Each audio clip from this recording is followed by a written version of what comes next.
प्रिय व्यूअर नमस्कार। राजस्व और भूमि सुधार विभाग के सचिव के द्वारा एक पत्र जारी किया गया है जिसका संबंध दाखिल खारिज में गणितीय या लिपिकीय त्रुटि के कारण अगर कोई गड़बड़ी उत्पन्न हो जाती है तो इसके लिए अब DCLR के यहाँ नहीं जाना पड़ेगा। इसका मतलब समझते हैं।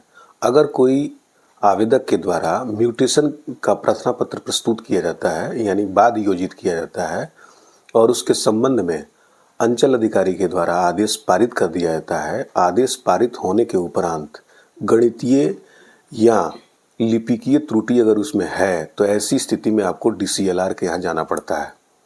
अब यह व्यवस्था बदल दी गई है।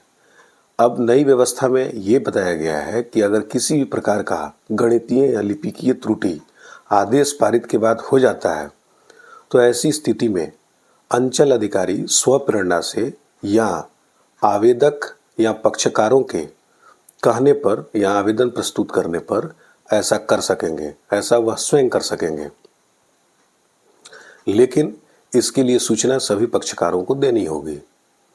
इस पत्र में यह भी बात बताई गई है कि अगर किसी आदेश के पारित होने पर रकबा, खसरा या खाता तथा मिलजुमला घाटे के अगर जमाबंदी दूसरे तरीके से प्रभावित हो रहे हों तो ऐसी स्थिति में पूर्व की व्यवस्था के अनुसार ही उसमें सुधार किया जाएगा, यानी उसके लिए आपको DCLR कोर्ट ही जाना पड़ेगा। परंतु इसमें भी एक रियायत दी गई है।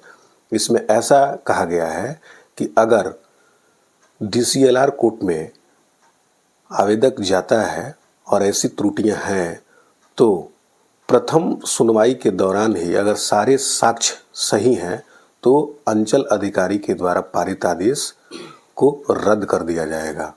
यानी हम अगर संक्षेप में कहें तो हम ये कह सकते हैं कि अब अंचल अधिकारी के द्वारा जो पारित आदेश है उस पारित आदेश में किसी भी प्रकार की गणितीय या लिपिकीय त्रुटि होती है तो ऐसी स्थिति में अब DCLR के यहाँ नहीं जाकर के CO के यहाँ ही आप आवेदन प्रस्तुत करके अपना सुधार करा सकते हैं या अंचल अधिकारी स्वप्रेरणा से इसे सुधार सकते हैं, लेकिन इसकी जानकारी आपको देंगे।